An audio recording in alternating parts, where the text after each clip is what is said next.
Hello and good afternoon to everyone. मैं विशाल उत्तम आप सबका स्वागत करता हूं आईबीएस हिमाचल के ऑफिशियल यूट्यूब चैनल के अंदर। तो आज की जो वीडियो है हमारी उन सभी एस्पिरेंट के लिए इम्पोर्टेंट रहने वाली है जो बैंकिंग सेक्टर में जॉब की तैयारी कर रहे थे या फिर जॉब का वेट कर रहे थे। तो आज जो हम जिसके बारे में बात करने वाले हैं वो है आईडीबीआई बैंक ने जो हमारे पास 1300 जो वैकेंसी निकाली हैं उसके बारे में। तो चलिए जानते हैं कि ये जो वैकेंसी है किन किन पोस्ट के लिए निकली है, कितनी पोस्ट हैं, कितनी वैकेंसीज है आपके पास, एज लिमिट क्या रहने वाली है, एजुकेशन क्वालिफिकेशन क्या रहने वाली है, एग्जाम पैटर्न क्या रहने वाला है और सिलेक्शन प्रोसीजर कैसे रहने वाला है। तो चलिए शुरू करते हैं आज की वीडियो और जानते हैं इस नोटिफिकेशन के बारे में। तो अगर पहले हम बात करें तो पहले हमारे पास जो है जो ऑर्गेनाइजेशन है, ऑर्गेनाइजेशन कौन सी है आपके पास, आईडीबीआई बैंक जिसको बोलते हैं industrial industrial development bank of India. ठीक है। अब बात करें पोस्ट नेम के बारे में तो कौन कौन सी पोस्ट निकाली हैं, इसमें दो पोस्ट निकाली हैं। एक निकाली है आपके पास जूनियर असिस्टेंट मैनेजर ग्रेड ओ जिसको हम बोलते हैं जैम ग्रेड ओ, और दूसरी जो वैकेंसी निकाली है वो निकाली है असिस्टेंट मैनेजर ग्रेड ए के लिए। अब वैकेंसी की बात करें कितनी कितनी वैकेंसी निकाली हैं तो आपके लिए जो जैम मैनेजर है जो इसके लिए निकाली है आपके पास 1100 वैकेंसी, और असिस्टेंट मैनेजर जो है उसके लिए आपके पास कितनी 200। अगर टोटल वैकेंसी की बात करें तो कितनी है 1300 आपके पास इसमें वैकेंसी रहने वाली है। मोड ऑफ एप्लीकेशन जो है वो ऑनलाइन रहने वाला है। रजिस्ट्रेशन स्टार्ट जो है आज से 8 तारीख से लेकर कब तक रहेगी 19 मार्च 2026 तक रहने वाली है। जो इसमें जो जो आपका प्रोबेशन पीरियड है वो 1 साल का रहेगा। और आपका जो सिलेक्शन प्रोसीजर है उसमें क्या क्या आपके पास ऑनलाइन टेस्ट है और इसमें इंटरव्यू है। इसमें सिर्फ आपका एक ही एग्जाम है, दो एग्जाम नहीं जैसे आईबीएस आपका कंडक्ट करवाता है प्री और मेन, इसमें एक ही एग्जाम है और उसके बाद आपके पास जो क्या रहेगा इंटरव्यू रहने वाला है। एग्जाम मोड आपका ऑनलाइन रहने वाला है। तो चलिए नेक्स्ट अगर देखें तो नेक्स्ट हम बात करें तो जो इंपॉर्टेंट डेट्स के बारे में बात करें तो इंपॉर्टेंट डेट्स क्या क्या है। तो आपके पास जो डिटेल नोटिफिकेशन है वो 7 मार्च 2026 कल मतलब कल निकल चुकी है। और जो आपकी जो एप्लीकेशन स्टार्ट होगी फिल होना तो आपके पास के 8 मार्च मतलब आज आज से स्टार्ट होने वाली है, आज से स्टार्ट हो चुकी है। लास्ट डेट जो हमारे पास अप्लाई करने की है वो है 19 मार्च 2026 की। ठीक है। और लास्ट डेट ऑफ प्रिंटिंग जो एप्लीकेशन है आपके पास वो कब है 3 अप्रैल 2026 में। अगर हम नेक्स्ट बात करें, अगर नेक्स्ट देखें तो हम पहले बात करते हैं पोस्ट के बारे में। आपको बता चुका हूं जूनियर असिस्टेंट मैनेजर के लिए आपके पास टोटल 1100 पोस्ट रहने वाली है। असिस्टेंट मैनेजर के लिए आपके पास यहाँ पे 200 पोस्ट है। टोटल पोस्ट कितनी है हमारे पास 1300 टोटल पोस्ट है। नेक्स्ट अगर हम देखेंगे तो क्या है जो वैकेंसी है किस जोन वाइज कितनी वैकेंसी है उसके बारे में बात करेंगे। पहले हमारे पास जो अहमदाबाद जोन है उसके लिए टोटल जो है 70 वैकेंसी है। जैसे यूआर के लिए 28 है, एससी के लिए 10 है, एसटी के लिए 7, ओबीसी के लिए 18 और ईडब्ल्यूएस के लिए आपके पास टोटल 7 वैकेंसी है। वैसे नेक्स्ट हम बात करें बेंगलोर, बेंगलोर के लिए आपके पास 75 है, भोपाल के लिए 55 है, भुवनेश्वर के लिए कितनी है टोटल 50 है।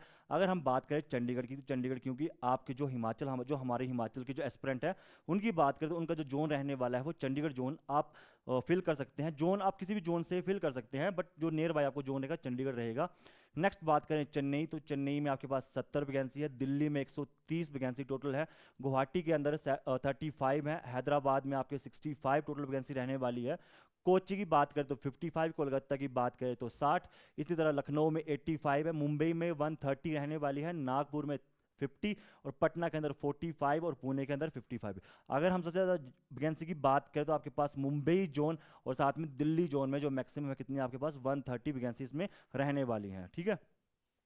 तो चलिए अगर नेक्स्ट हम देखें तो नेक्स्ट हमारे पास जो है असिस्टेंट मैनेजर की वैकेंसी की बात करें तो ओवरऑल इसकी जो वैकेंसी है कितनी है 200 है। इसमें यूआर के लिए आपके पास 81 है, एससी के लिए 30 वैकेंसी है, एसटी के लिए 15 वैकेंसी है, ओबीसी के लिए 54 रहने वाली है, ईडब्ल्यूएस के लिए 20 और टोटल कितनी बन जाएगी आपके पास 200 वैकेंसी है असिस्टेंट मैनेजर के लिए। ठीक है। अगर नेक्स्ट हम बात करें इसकी एजुकेशन क्वालिफिकेशन के बारे में तो एजुकेशन क्वालिफिकेशन अगर हम बात करें जूनियर असिस्टेंट मैनेजर की जैम ग्रेड ओ इसकी बात करें तो इसमें बैचलर डिग्री आपसे मांगी गई है और मिनिमम जो आपके पास 60% होनी चाहिए जनरल, ईडब्ल्यूएस और ओबीसी के लिए। उसके अलावा जो एससी, एसटी और पीडब्ल्यू कैंडिडेट है उनके लिए 55% होनी चाहिए। और साथ में अगर बात करें हम असिस्टेंट मैनेजर ग्रेड ए की तो उसमें ग्रेजुएशन चाहिए आपको। Candidate should hold a graduation degree from recognised university और institution to apply the assistant manager post. ये आपको देखिए इंपॉर्टेंट लाइन दी है, candidate should have a valid marksheet degree certificate starting that he और शी ग्रेजुएटेड। ठीक है। अगर नेक्स्ट बात करें इसमें हमको पूछा है candidate are expected to have a proficiency in computer, computer के अंदर आपको इसका कंप्यूटर का ज्ञान होना चाहिए। इसमें जो असिस्टेंट मैनेजर है इसमें आपको एक्सपीरियंस की बात भी की है, तो एक्सपीरियंस इसमें होना चाहिए। चलिए एक्सपीरियंस की हम बात करेंगे, तो चलिए बाद में करते हैं बात एक्सपीरियंस की बात। 2 साल का आपको एक्सपीरियंस चाहिए असिस्टेंट मैनेजर की किसी भी शेड्यूल बैंक में, तो 2 साल का एक्सपीरियंस है। बट हम जो आपके पास जो जैम है, जो असिस्टेंट जूनियर मैनेजर, उसके लिए कोई एक्सपीरियंस की नीड नहीं पड़ेगी। अगर नेक्स्ट हम बात करें देखें तो किसकी एज लिमिट की, तो एज लिमिट कब से आपके काउंट की जाएगी, 1/2/2026 के अंदर।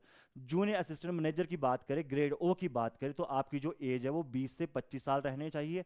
असिस्टेंट मैनेजर की बात करें तो 21 से कब तक, 21 से लेकर 30 साल, 21 से लेकर 30 साल की उम्र के बीच में अगर आप हैं और एलिजिबल हैं, आपके पास 2 साल का एक्सपीरियंस भी है शेड्यूल बैंक का, तो आप असिस्टेंट मैनेजर के लिए अप्लाई कर सकते हैं। इसके अलावा जो एज रिलैक्सेशन है हमारे पास, सेम SC/ST के लिए 5 साल के लिए दी हुई है, OBC के लिए आपके पास 3 साल की है, person with benchmark disability as a defined under कितना है, 10 साल के लिए, एक्स सर्विसमैन के लिए 5 साल है, और जो पर्सन है अफेक्टेड बाय द 1984 राइट्स के अंदर, तो उसके लिए आपके साथ 5 साल का जो एज रिलैक्सेशन मिलने वाला है। अगर नेक्स्ट हम देखें तो नेक्स्ट इसके अंदर बात करें वर्क एक्सपीरियंस की, जो बात कर रहा था मैं, हमारे पास जो असिस्टेंट मैनेजर ग्रेड ए के लिए, तो उसके लिए क्या है आपके पास वर्क एक्सपीरियंस माना है मिनिमम 2 ईयर जो इन एनी शेड्यूल बैंक और public sector bank, private sector bank के अंदर भी हो सकता है या कोऑपरेटिव बैंक के अंदर। तो जो candidate having experience in the branch banking operation, retail asset के अंदर, क्रेडिट सेल और third party product ETC shall be perfect, ठीक है। तो डिजायरेबल में क्या है, professional qualification like CMA, CFA और ICWAC, आपके साथ कैब और जैब के बारे में यहाँ पे आपके पास जो डिजायरेबल है, ठीक है। नेक्स्ट हम अगर बात करें फीस की, एप्लीकेशन फीस की बात करें, तो एप्लीकेशन जो फीस आपको रहने वाली है SC/ST के लिए आपके पास 250 रहने वाली है, अदर जो कैंडिडेट है उनके लिए 1050 इसमें आपकी जो है फीस रहने वाली है, एप्लीकेशन फीस रहने वाली है। चलिए अगर नेक्स्ट देखेंगे तो हम बात करें तो इसे एग्जाम पैटर्न की बात करें, तो एग्जाम पैटर्न में आपको टोटल 200 क्वेश्चन पूछे जाएंगे, जिसके अंदर आपके पास हर क्वेश्चन 1 मार्क्स का होगा और आपके पास 0.25 की जो नेगेटिव मार्किंग इसमें रहने वाली है। टोटल टाइम आपको मिलेगा 2 आवर का ड्यूरेशन रहने वाला है, और there is a sectional timing इसमें आपको रहने वाली है। अगर सिलेबस की बात करें तो ये 4 सेक्शन के अंदर ब्रेक किया हुआ है। लॉजिकल रीजनिंग, डाटा एनालिसिस और DI की बात करें तो कितना है, नंबर ऑफ क्वेश्चन कितने रहने वाले हैं, 50 रहने वाले हैं। टोटल मार्क्स 60 रहने वाले हैं, और इसमें जो सेक्शनल टाइमिंग है वो कितनी रहने वाली है, 40 मिनट रहने वाली है। नेक्स्ट हमारे पास रहेगी इंग्लिश लैंग्वेज, जो कि नंबर ऑफ क्वेश्चन 40 पूछे जाएंगे, टोटल मार्क्स 40 है, और आपके पास जो ड्यूरेशन है इसकी, जो सेक्शनल टाइम है इंग्लिश के लिए, वो आपको रहने वाली है 20 मिनट्स। नेक्स्ट क्वांटिटी एप्टीट्यूड होगा, जिसमें 40 क्वेश्चन पूछे जाएंगे, और इसके साथ में टोटल मार्क्स 40, और जो इसका सेक्शनल टाइम है वो 35 मिनट आपको मिलने वाला है।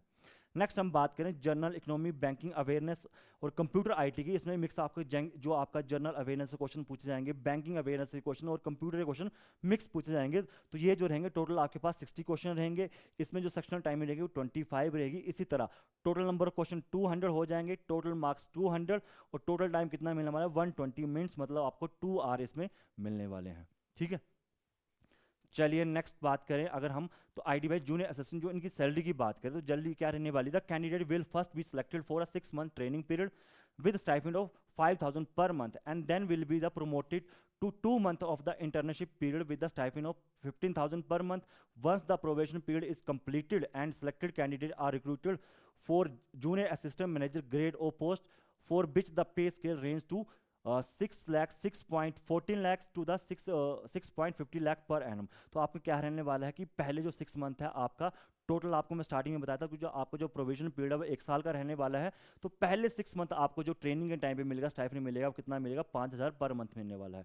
उसके बाद आपको 2 month of internship period with the stipend of 15,000 मिलेगा, और जैसे ही आपका जो 1 साल है, जब जो प्रोविजन पीरियड आपका खत्म हो जाएगा, तो उसके बाद आपको जो सैलरी आपको मिलने वाली है वो जो एनुअली है 6.14 lakh to the 6.50 lakh per annum रहने वाली है। अगर वैसे ही बात करें हम असिस्टेंट मैनेजर की, तो इनकी जो सैलरी बताई है आपके पास 48,480 per month in the pay scale of कितना है, 48,480 टू द 2007 तक रहने वाला है, ठीक है। तो सैलरी की आप देख सकते हैं यहाँ पे, सैलरी यहाँ पे शॉर्ट में बताया आपको कि जो जूनियर असिस्टेंट मैनेजर कितनी 6 लाख टू द 6.50 लाख, ये आपका जब प्रोविजन पीरियड खत्म हो जाएगा 1 साल का, उसके बाद आपके पास क्या रहने वाली है, सैलरी जो पर एनम है 6 लाख से लेकर 6.5 लाख के बीच में रहने वाली है। उसी तरह आपके पास जो असिस्टेंट मैनेजर है उनकी कितनी 48,480 से स्टार्ट होगी, उसके बाद आपका जो ग्रेड पे के हिसाब से आप इसको कैलकुलेट कर सकते हैं, ठीक है। और दूसरी बात करें जूनियर असिस्टेंट मैनेजर की बात करें, तो इसमें देखो क्या होगा, आपके पास जो 1 साल का जो प्रोविजन पीरियड रहने वाला है, इसके बाद जो इसके अगर स्कोप की बात करें, हम नेक्स्ट जो ग्रोथ की बात करें, तो नॉर्मली जो होता है आपके पास जो जूनियर असिस्टेंट मैनेजर है वो 3 साल के अंदर प्रमोट होकर आपके पास असिस्टेंट मैनेजर बन जाता है, कि अगर जो वैकेंसी अवेलेबल है उसके हिसाब से, ठीक है। नेक्स्ट अगर हम देखेंगे इसमें, तो अप्लाई कैसे करना, तो अप्लाई करने के लिए क्या करेंगे, आपने open the official website of इसकी IDBI करोगे, वहाँ पे जो कैरियर सेक्शन है उसके अंदर करंट ओपनिंग में क्लिक करोगे, click on the notification reading कितने लिखा गया, recruitment of the junior assistant manager and assistant manager grade through the PGDBF 2026 और 27। उसके बाद आप अप्लाई करेंगे, जो आपके पास फोटोग्राफ, आपकी जो डिटेल मांगी जाएगी, आपने फिल करना, उसके बाद सबमिट करके आप जो अपनी फीस सबमिट कर सकते हैं। तो ये जो सब प्रोसेस आपको 19 मार्च से पहले करना चाहिए, ठीक है। अब अगर बात करें सिलेबस की, तो सिलेबस मैंने आपको 4 सेक्शन बता दिए हैं। सिलेबस आपका जैसे बैंकिंग का रहता है, बैंकिंग IBPS का रहता है, या फिर आपके पास SBI का रहता है, सेम वैसे पैटर्न पर रहने वाला है।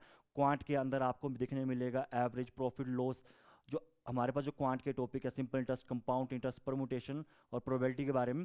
रीजनिंग के अंदर जैसे रीजनिंग टॉपिक है, कोडिंग, डिकोडिंग, ये सब देखने को मिलेंगे, जैसे नॉर्मली आपका जो IBPS बैंक का जो पेपर होता है उसी तरह से सिलेबस इसका रहने वाला है। तो अब बात करते हैं तैयारी कहाँ से करी, तो जो बैंकिंग एस्पिरेंट है, जो बैंक की तैयारी कर रहे हैं, तो वो उनको तो जानते हैं वो कैसे तैयारी करनी है। अगर इसके अलावा जो न्यू, जो फ्रेश है, जो फ्रेश बच्चा हम अप्लाई करना चाहता है, तो वो अगर हमसे जो अगर ऑफलाइन या ऑनलाइन कोचिंग लेना चाहता है, तो IBS हिमाचल भी आपकी जो बैंकिंग एस्पिरेंट के लिए जो बैच लॉन्च करता रहता है। इसी तरह से हमने अपना जो नया बैच है हमारा, वो 17 को लॉन्च होने वाला है।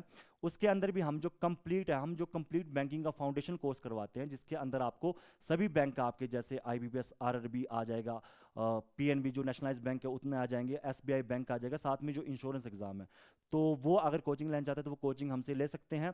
हमारा जो नंबर डिस्क्रिप्शन में डाल देंगे, तो उस नंबर पे आप कॉल करके आप जो बैचेस के रिगार्डिंग है वो इन्फॉर्मेशन ले सकते हैं।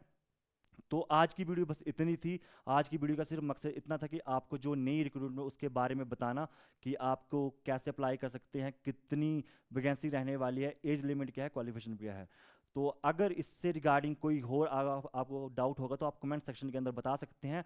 हम कोशिश करेंगे जितनी आपकी क्वेरीज है उनको क्लियर करें। तो थैंक यू।